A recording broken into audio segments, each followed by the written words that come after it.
Dans la salle des profs, Monsieur Ba, bienvenue. Merci d'être là. Apparemment, défi relevé ou bien défi relevé sur autorisation famantale.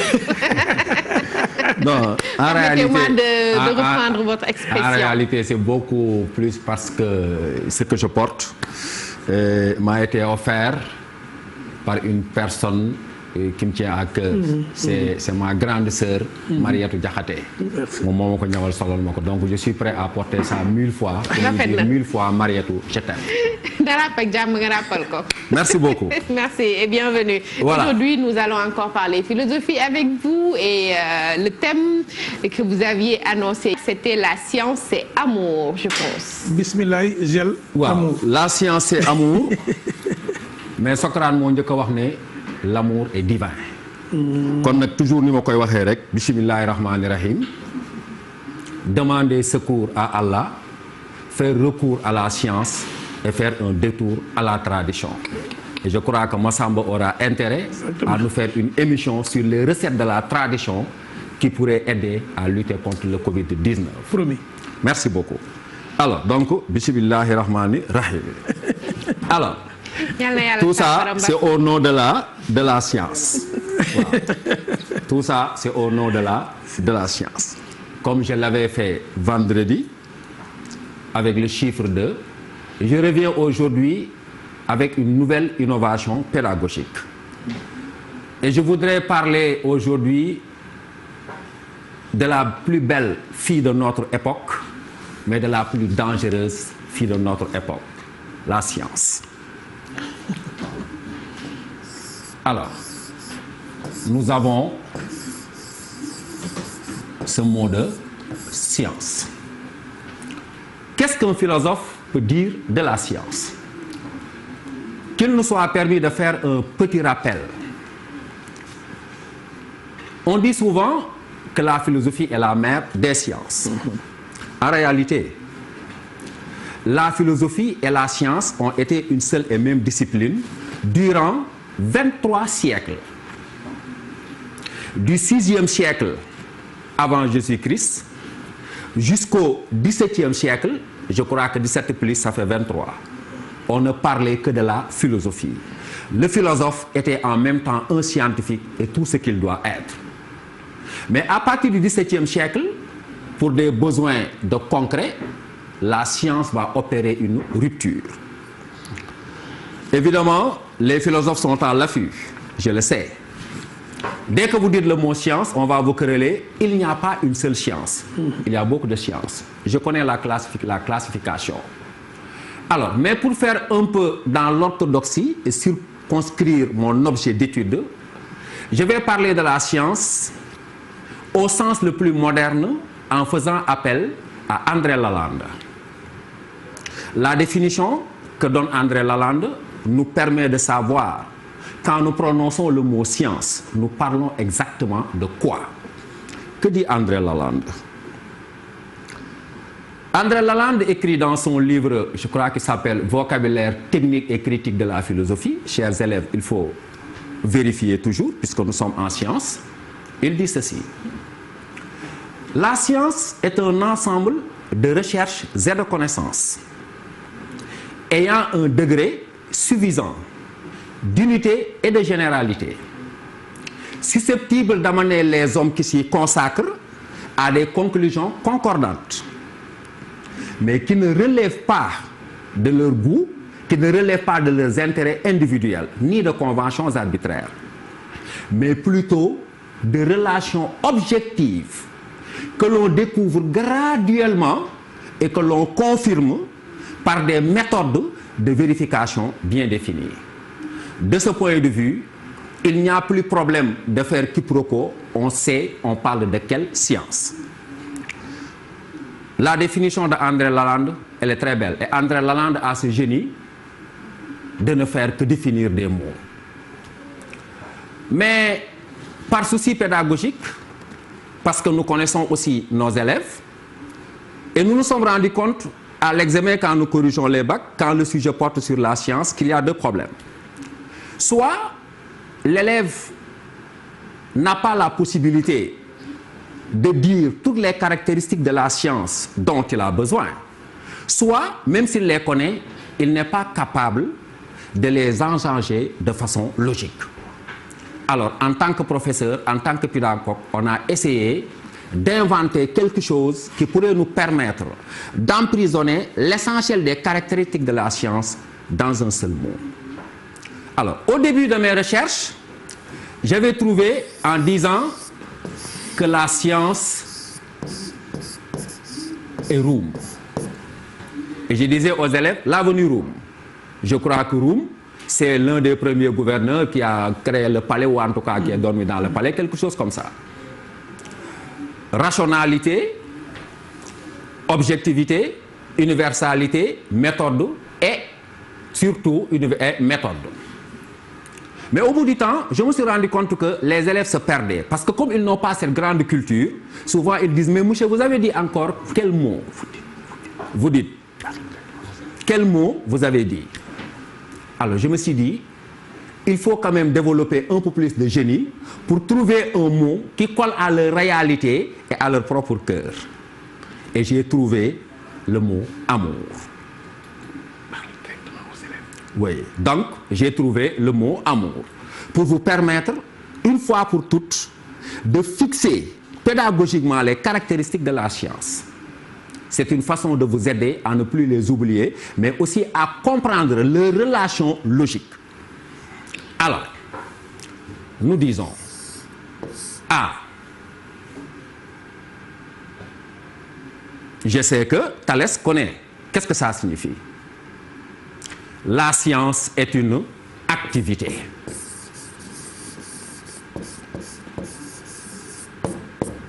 André Lalande dit un ensemble de recherche et de connaissances. Donc on est en pleine activité intellectuelle. M. Que signifie le M?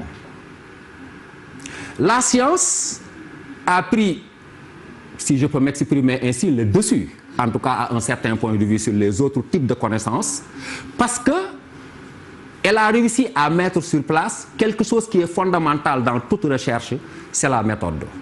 S'il n'y a pas de méthode réellement, il ne peut pas y avoir de résultat, et s'il n'y a pas de résultat, il ne peut pas y avoir de science, de ce point de vue-là. Donc, la science est une activité méthodique.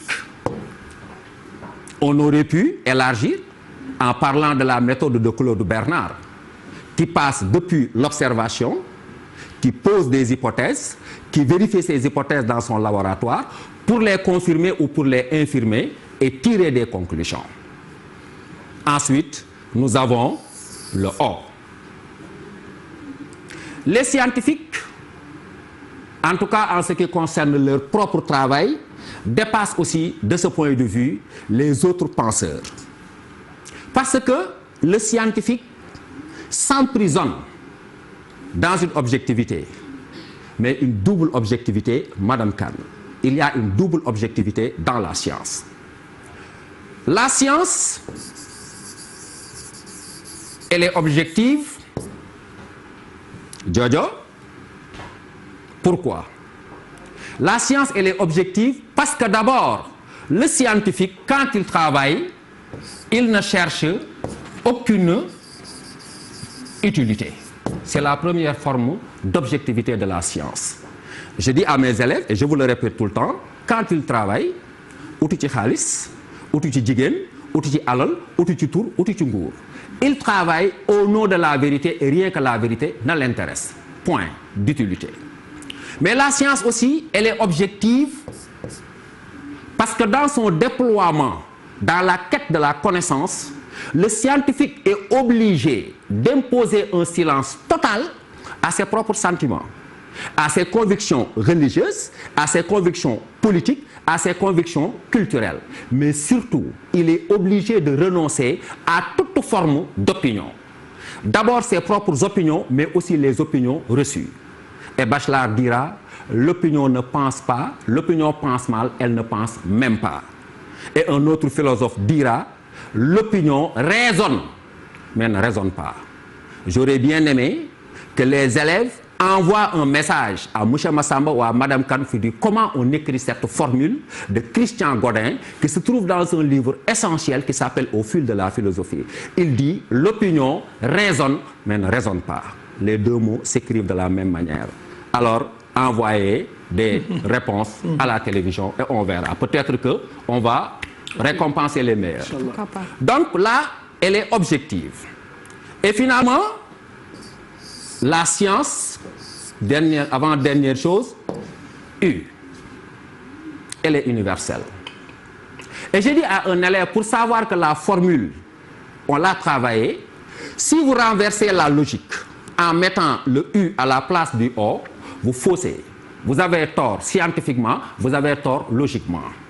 Parce que ce n'est pas parce que la science est universelle qu'elle est objective. Non, c'est parce que la science est objective qu'elle est universelle. L'objectivité est la cause de l'universalité, l'universalité est la conséquence de l'objectivité. Donc ce n'est pas du takalé, c'est quelque chose qu'on a mûrement réfléchi.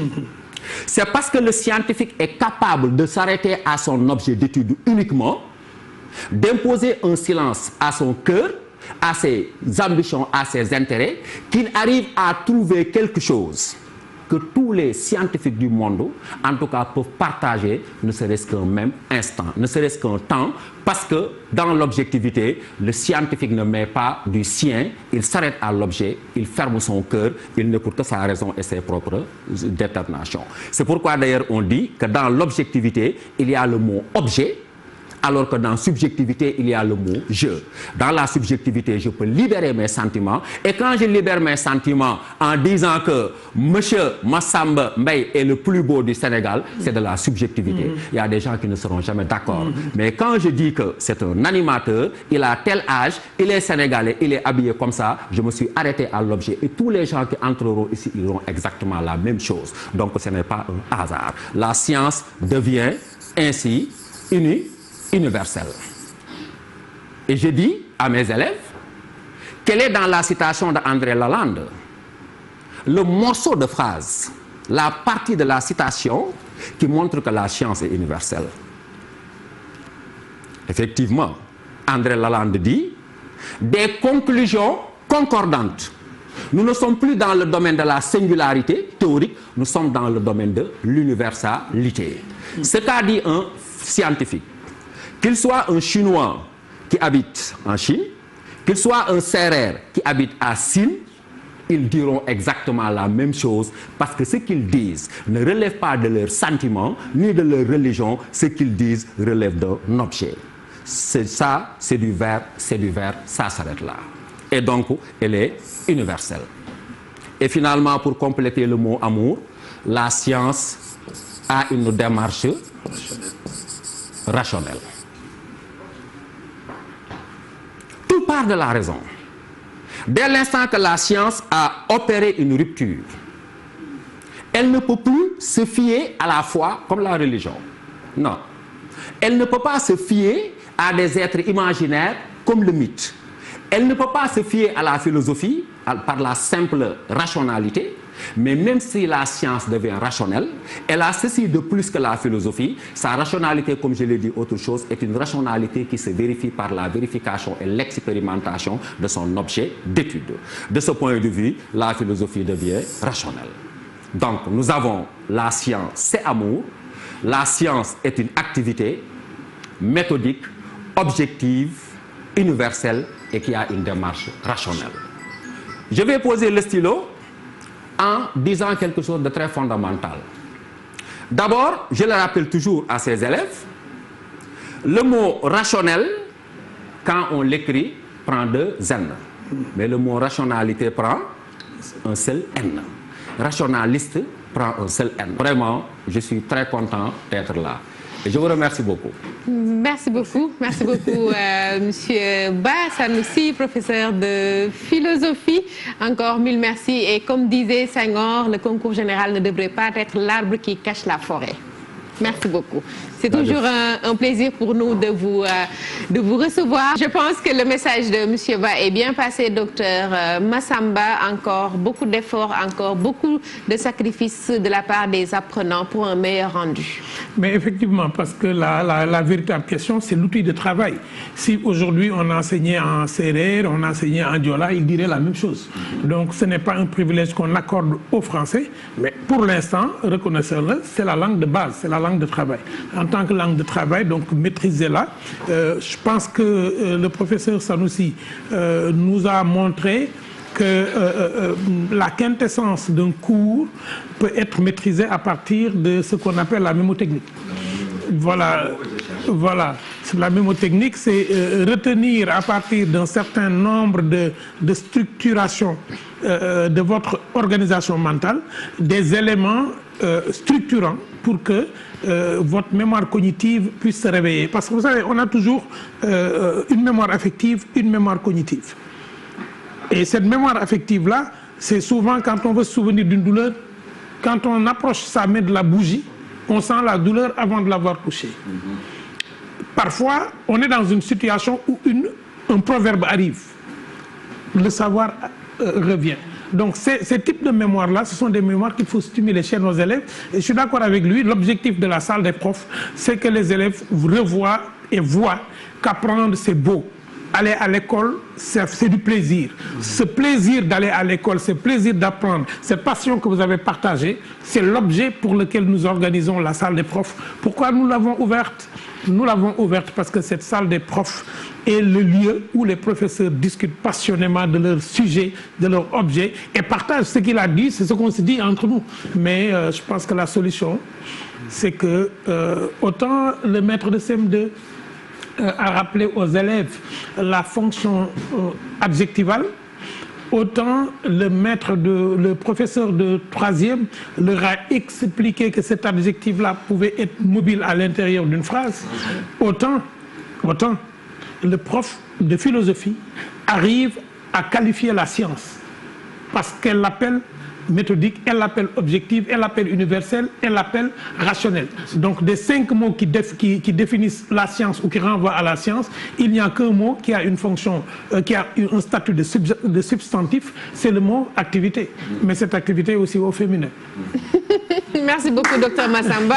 En tout cas, on se rend bien compte que encore il y a une chaîne et tous les maillons sont liés. Mais exactement. On ne peut pas manger si on plonge sa bouche directement dans le bol. Madame. Voilà, on peut le faire, mais dès qu'on va se lever, il y aura des problèmes pour respirer. L'école sénégalaise est organisée dans une chaîne de connaissances à mettre ensemble. Je ne comprendrai jamais qu'un professeur de sciences demande à ses élèves de ne pas travailler la langue ou qu'un professeur de langue demande à ses élèves de ne pas être scientifique. Tout se tient dans notre système scolaire. Maintenant, il faut qu'on le réfléchisse de plus en plus pour qu'il devienne nous. Qu'on passe de plus en plus d'une école au Sénégal à une école totalement sénégalaise. Et je pense que des études sont en cours et des expérimentations sont en cours. Mes chers élèves, ne libérez aucune matière. Prenez-les toutes et apprenez-les et essayez de les maîtriser. Merci beaucoup, docteur Massamba, qui appelle